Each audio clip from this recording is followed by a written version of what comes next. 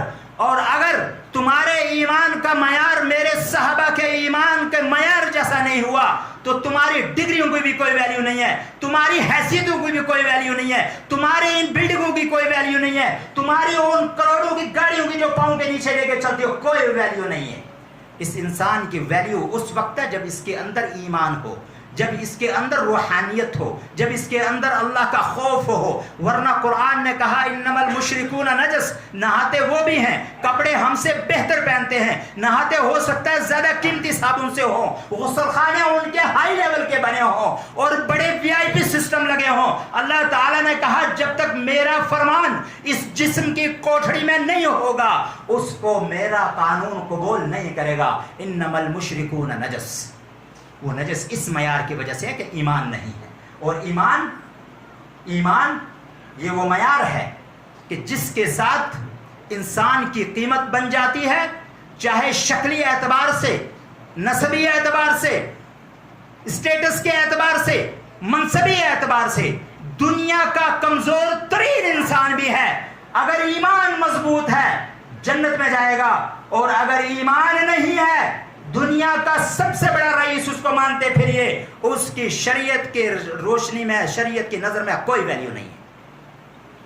اسی لیے کہا کہ لہم قلوب لا یفقہون بہا، دل ہیں، دلوں سے جو کام لینا ہے، جس چیز کے لیے میں نے دل دیے ہیں اگر آپ کام نہیں لوگے تو وہ جانوروں کی طرح، جانوروں کے پاس بھی دل ہے، دل ان کے یہاں بھی ہے، ان کا دل کھایا جاتا ہے، انسان کا دل کھایا نہیں جاتا. کان ان کے بھی ہیں، آنکھ ان کے بھی ہیں، دیکھتے وہ بھی ہیں، سنتے وہ بھی ہیں، لیکن جو ڈفرینشیٹو کوالٹی انسان کے اندر رکھی ہے، جو فرق کرنے کی طاقت انسان کے اندر رکھی ہے علم کے ساتھ ساتھ، وہ ان میں نہیں رکھی. اور اگر انسان اس کا استعمال اس طریقے سے نہیں کرتا ہے تو پھر حیوان میں اور انسان میں فرق نہیں. اسی لیے قرآن نے کہا اولئک کالانعام، جو یہ فرق نہیں کرتے ہیں وہ وہی ہیں. اور انہی کے ساتھ المرء مع من احب، المرء مع من احب، من تشبہ بقوم فہو منہم. یہ سارے کے سارے معاملات تو علم، ان سینوں کو علم کا محفوظ خانہ بنایا گیا ہے. بل ہوا آیات بینات، یہ واضح آیات ہے. فی صدور الذین اوتوا العلم، ان لوگوں کے سینوں کے اندر ہے یہ اوت العلم، جن کو علم عطا کر دیا گیا ہے. وما یجحد بآیاتنا الا الظالمون، اور ہماری آیات کا انکار کرنا، ہماری آیات کو وائلیٹ کرنا، ہماری آیات سے روگردانی کرنا، ان کو سائڈ کر کے رکھ دینا، اپنی منمانی کرنے لگ جانا. وَأَمَّا مَنْ خَافَ مَقَامَ رَبِّهِ وَنَهَى النَّفْسَ عَنِ الْهَوَىٰ فَإِنَّ الْجَنَّةَ هِيَ الْمَأْوَىٰ. یہ معیار قرآن نے دیا کہ علم ہے، اس کے ساتھ عمل ہے. علم پہلے ہے، عمل بعد میں ہے. پہلے یہ پتہ ہوگا کہ نماز فرض ہے تب نماز پڑھیں گے، پھر پتہ ہوگا کہ نماز پڑھی کیسے جاتی ہے تب نماز کا طریقہ آئے گا. اگر نماز کا پتہ بھی نہیں ہے، طریقہ بھی نہیں ہے تو نماز قابل قبول نہیں ہے. صلو کما رأیتمونی اصلی، یہ علم کا معیار ہے. لہٰذا اللہ تبارک و تعالی نے کہا بل هو آیات بینات، یہ وہ واضح آیات ہیں. فی صدور الذین اوتوا العلم درجات، یہ ان لوگوں کے دلوں کے اندر محفوظ ہیں جن کو علم دیا گیا ہے. وما یجحد بآیاتنا الا الظالمون، اور صرف ظالم ہی ہماری آیاتوں کا انکار کر سکتے ہیں. اور ظلم کی تعریف کیا ہے؟ وضع الشیء فی غیر محلہ، کسی چیز کو اس کی پراپر جگہ سے اٹھا کر غیر مناسب جگہ میں. ایک چیز کی اپنی پراپر جگہ ہے، اپنی پراپر پلیس ہے، اپنی پوزیشن ہے، اپنا اسٹیٹس ہے، اس کو وہاں سے ہٹا دیا جائے اور اس کی غیر مناسب جگہ میں اس کو لے جا کر کے رکھ دیا جائے، یہ ظلم ہے. تو اللہ تبارک و تعالیٰ نے قرآن کو نازل کیا عمل کرنے کے لیے، سیکھنے اور سکھانے کے لیے. خیرکم من تعلم القرآن وعلمہ، تم میں سب سے بہترین وہ ہے کہ جو قرآن سیکھتا ہے اور سکھاتا ہے. ان کو بہترین کہا گیا ہے. کائنات میں کسی کے لیے بہتری کا لفظ استعمال نہیں کیا، ان لوگوں کے لیے بہتری کا لفظ استعمال کیا گیا ہے جو قرآن کو سیکھنے اور سکھانے میں اپنا وقت لگاتے ہیں، اپنا پیسہ لگاتے ہیں، اپنا وقت لگاتے ہیں، اپنی جان لگاتے ہیں، اپنا مال لگاتے ہیں، اپنی رائے اور فکر لگاتے ہیں. جس حیثیت سے بندہ قربانی دے پاتا ہے اس حیثیت سے قربانی اگر وہاں وہ دے رہا ہے تو وہ اس صدقہ جاریہ کے اندر جو ہے وہ شریک ہوگا. اللہ کے رسول صلی اللہ علیہ وسلم نے ارشاد فرمایا ان الذی لیس فی جوفہ شیء، ہمارے دلوں کے اندر آج کیا ہے؟ کینہ، کپٹ، بغض، دشمنی. اچھا یہ نئی گاڑی لے آیا ہے، اچھا گھر اتنا جلدی کیسے بن گیا ہے اس کا، فلاں ایسے ویسے. کوئی ضرورت نہیں ہے میرے بھائیوں، میرے بزرگوں اور میرے عزیزوں، ان چیزوں کی ہم we are not responsible for all these doings. ان کے ہم قطعی طور پر ذمہ دار نہیں ہیں. ہم ذمہ دار ہیں اپنے نفسوں کے. کل جب پوچھا جائے گا مجھ سے اپنے نفس کے بارے میں پوچھا جائے گا، لا یکلف اللہ نفسا الا وسعها، اللہ تبارک و تعالیٰ اتنا ہی مکلف بناتا ہے جتنا ایک انسان کے اندر طاقت ہوتی ہے، اور کوئی آدمی کسی کا بوجھ نہیں اٹھائے گا، اپنا اپنا بوجھ اٹھا کے جانا پڑے گا. ہمارے دلوں کے اندر 50 چیزیں دنیاوی ہیں، لیکن دینی چیزیں کتنی ہیں؟ حدیث کیا کہتی ہے؟ اللہ کے رسول صلی اللہ علیہ وسلم نے فرمایا ان الذی لیس فی جوفہ شیء من القرآن کالبیت الخرب، جس انسان کے سینے کے اندر آیت قرآن کا کچھ بھی حصہ نہیں ہے، اس کی مثال اس گھر کی طرح ہے کہ جو ویران ہے اور ویرانی کی وجہ سے کبھی بھی گر سکتا ہے، اس پوزیشن تک پہنچ چکا ہے. بیت کہتے ہیں گھر کو، خرب کہتے ہیں، خراب کہتے ہیں عربک میں. بیسیکلی یہ عربک کا لفظ ہے، یہ اردو میں بھی استعمال ہوتا ہے اور لگ بھگ سیم عربک کا جو سینس ہے وہ تو نہیں دیتا ہے، لیکن اس کے قریب ترین میننگ کو ادا کرتا ضرور ہے. کل بیت الخرب، خرب کہتے ہیں ایسی پوزیشن میں کسی چیز کا ہو جانا کہ جو استعمال میں نہیں رہی ہے، اور استعمال میں نہ رہنے کی وجہ سے اس کی کوالٹی جو ڈاؤن ہوتی جا رہی ہے، اس کی کوانٹٹی ختم ہوتی جا رہی ہے، اس کی ویلیو ختم ہوتی جا رہی ہے، اور ایک وقت آئے گا وہ آؤٹ ڈیٹڈ ہو جائے گا. اس کو خرب کے لفظ سے استعمال کیا گیا قرآن کریم کے اندر اور احادیث میں. تو کہا ان الذی لیس فی جوفہ شیء من القرآن، جس کے سینے کے اندر قرآن کا کچھ حصہ بھی نہیں ہے، کل بیت الخرب، وہ اس ویران گھر کی طرح ہے کہ جو ویرانی کی وجہ سے کب ڈھہ جائے گا، کب گر جائے گا، کب کولیپس ہو جائے گا، کب وہ ڈاؤن ارتھ پر آ جائے گا، کوئی پتہ نہیں ہے. لہٰذا اس دل کو اگر زندہ رکھنا ہے، اس دل کو اگر ڈائٹ دینی ہے، اس دل کو اگر صحیح غذا دینی ہے، اس دل کو اگر صحیح روحانیت کا معیار دینا ہے، تو الا بذکر اللہ تطمئن القلوب. اور یہ ذکر کیا ہے؟ قرآن ہے. انا نحن نزلنا الذکر وانا له لحافظون. اس ذکر کو یعنی قرآن کو ہم نے نازل کیا ہے، ہم ہی اس کی حفاظت کرنے والے ہیں. اسی کو قرآن کریم نے کہا الا بذکر اللہ تطمئن القلوب. اے لوگو تمہارے دل کو بادشاہتوں سے تسلی نہیں آئے گی، مالداری سے تسلی نہیں آئے گی، گاڑیوں سے تسلی نہیں آئے گی، بلڈنگوں سے تسلی نہیں آئے گی. یہ ذریعہ ہے، ہمارا جسم ذریعہ ہے روح کو بچا کر رکھنے کا. ہمارا جسم ذریعہ ہے ایک ایبسٹریکٹ چیز کو جو دکھتی نہیں ہے، صرف محسوس کی جا سکتی ہے، اس کو محفوظ کر کے رکھنے کا ذریعہ ہے. اور ذریعہ یہ ذریعے ہی کی حیثیت سے ہوتا ہے. اصل چیز کے لیے ذریعہ استعمال کیا جاتا ہے. ہمارا مقصد تھا اصل یہاں حاضر ہونا. جن گاڑیوں کو ہم نے استعمال کیا وہ ذریعہ بنی ہیں، اور اچھے کام کے لیے استعمال ہوئی ہے تو ذریعہ بھی اچھا مانا جاتا ہے. اور اگر برے کام کے لیے کوئی چیز ذریعہ بن رہی ہے تو وہ ذریعہ بھی برا ہوتا ہے. وہ حدیث میں بتا دوں، اللہ کے رسول صلی اللہ علیہ وسلم نے جس حدیث کے اندر کہا تھا کہ شراب نچوڑنے والا، اس کا کاروبار کرنے والا، اس کا لکھنے والا، اس کو پلانے والا، اس کو سرو کرنے والا، 7 لوگوں کی لسٹ گنا دی اس حدیث کے اندر کہ جتنے بھی اس لسٹ کے اندر لوگ آئیں گے اس شراب کے کاروبار کے تعلق سے سارے کے سارے حرام کھا رہے ہیں اور حرام پہن رہے ہیں. اور حرام اور حلال جب کھایا اور پہنا جاتا ہے تو گلے پھاڑ پھاڑ کے بھی دعائیں کریں گے نا تو دعائیں قبول نہیں ہوں گی. ماکلہ حرام ومشربہ حرام کیف یستجاب لہم. کھانا حرام، پینا حرام، پہننا حرام، جہاں رہ رہے وہ حرام، جہاں چل رہے وہ حرام. کیف یستجاب لہم، دعائیں کیسے قبول ہوں گی؟ یہ وہ علم کا معیار ہے. علم ہی سکھائے گا کون سی چیز حرام ہے اور کون سی حلال ہے. الحرام بین والحرام بین وبینہما متشابہات. حلال کو واضح کر دیا گیا ہے، حرام کو واضح کر دیا گیا. کس کے ذریعے؟ علم کے ذریعے. علم بالقلم، علم کے ذریعے واضح کیا گیا ہے کہ یہ چیز حرام ہے، یہ چیز حلال ہے. جب حرام اور حلال واضح ہو گیا ہے، اب اس کے بیچ کی جو چیزیں ہیں وہ متشابہات میں آتی ہیں. اور متشابہات کا معیار کیا؟ سورہ آل عمران بتاتی ہے. سورہ آل عمران بتاتی ہے، ذرا پہلا صفحہ کھول کے دیکھ سورہ آل عمران. سورہ آل عمران بتاتی ہے کہ متشابہات کیا ہوتا ہے اور محکمات کیا ہوتا ہے، محکمات کا معیار کیا ہے اور متشابہات کا معیار کیا ہے۔ یہ قرآن کریم سے ابھی میں آیت پڑھ کے بتاؤں گا، بہت اچھی آیت اور بہت اہم آیت صحیح موقع پر اللہ تبارک و تعالیٰ نے میرے ذہن میں ڈالی ہے، تو اللہ تبارک و تعالیٰ کا احسان ہے اس کے اوپر۔ لہٰذا اللہ تبارک و تعالیٰ نے ارشاد فرمایا کہ بل ہوا آیات بینات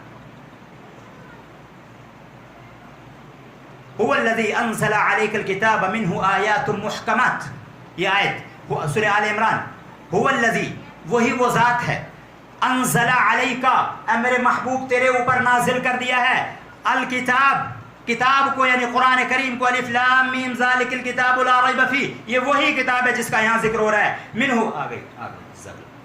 منہ آیات محکمات، اس آیت، اس قرآن کا جو جتنی بھی آیات ہیں ان کے دو حصے ہیں، منہ آیات محکمات، کچھ واضح آیات ہیں، کلیئر ہیں، ان کو پڑھنے سے واضح طور پر کلیئر میسج سمجھ میں آتا ہے۔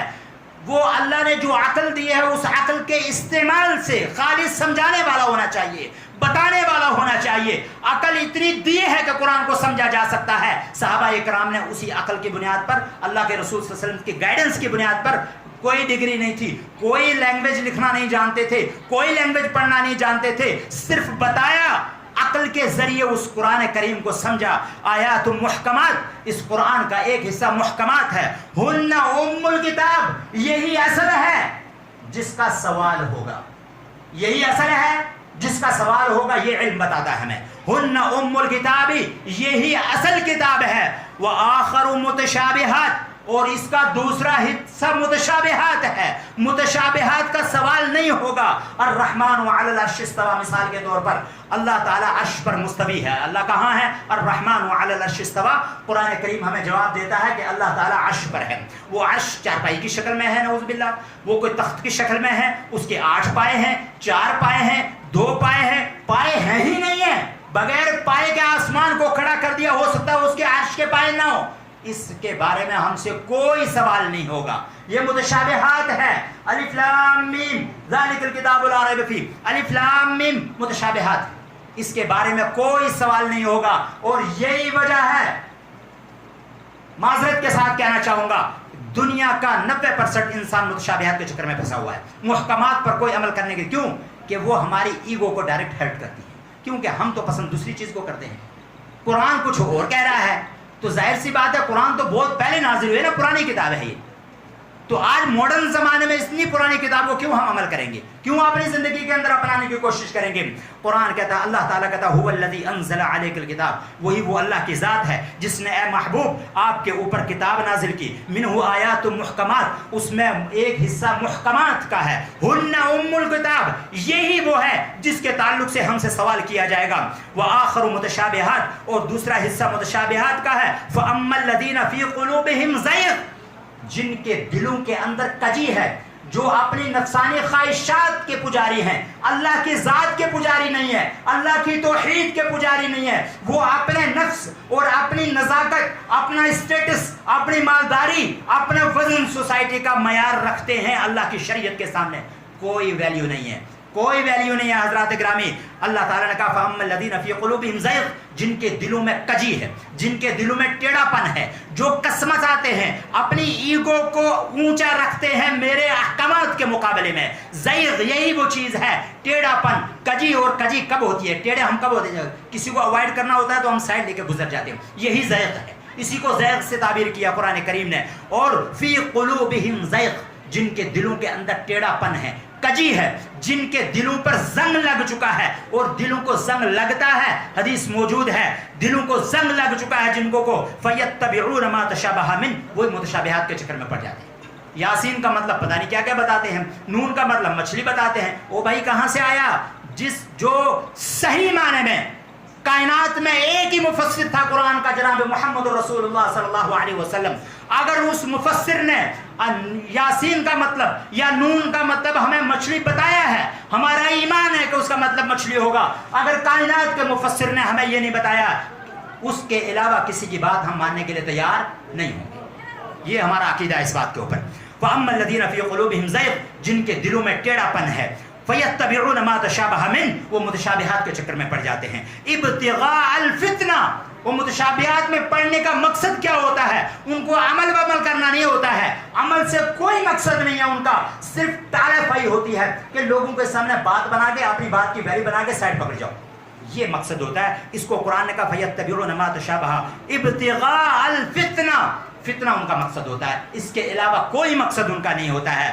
وَإِبْتِغَاءَ تَأْوِيلِ، اور غلط تعویلات اس کا مقصد ہوتا ہے، غلط طریقے سے ٹویسٹ کرتے ہیں، غلط طریقے سے اس چیز کو جو ہے وہ لے کر کے جاتے ہیں.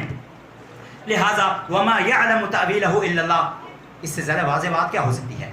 اللہ کے علاوہ اس کی تعویل کو کوئی بھی جان نہیں سکتا. حامیم عین سین قاف، بتائیے کوئی بھی مفسر دنیا کا اٹھ کے بتا دے حامیم عین سین قاف کا مطلب. صاد والقرآن ذی الذکر، بتائیے صاد کا مطلب یہاں پر کیا؟ کوئی نہیں بتا پائے گا. مائک لال کتنا بڑا صلاحیت رکھنے والا ہو، علم کا سمندر کیوں نہ ہو، وہ قاف کا مطلب نہیں بتا سکتا ہے ہمیں. لہٰذا اس طریقے کے اور بے شمار متشابہات ہیں جن کے چکر میں 90% لوگ، ہماری 90% پبلک پھنسی ہوئی ہے. اور جو محکمات ہیں، واضح چیزیں ہیں. نماز کیسے پڑھنی ہے؟ اللہ کے رسول صلی اللہ علیہ وسلم نے کہا کہ جس کی نماز صحیح ہوگی، نماز کا سب سے پہلے حساب و کتاب ہوگا.